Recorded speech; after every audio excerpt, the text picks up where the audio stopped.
కొనుగోలు చేయాలి. మార్కెట్ ద్వారా మొక్కజొన్నలను ప్రతి మండలంలో వర్ధిల్లాలి. తెలంగాణ రైతు సంఘం ఇవ్వాలి. సాగు చేస్తున్న ప్రతి రైతుకు పట్టాదారు పాస్ పుస్తకాలు ప్రారంభించాలి. సాదాబాయి రామను వెంటనే కొనుగోలు కేంద్రాలను, ధాన్యం కొనుగోలు కేంద్రాలను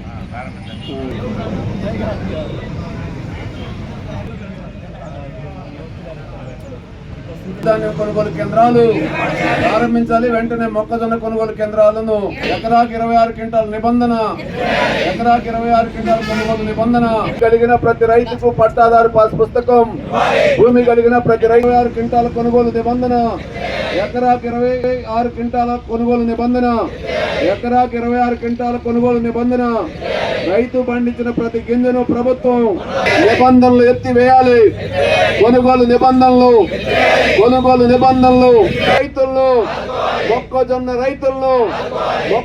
రైతులను అవసరమైన ప్రతి గ్రామంలో మొక్కజొన్న కొనుగోలు కేంద్రం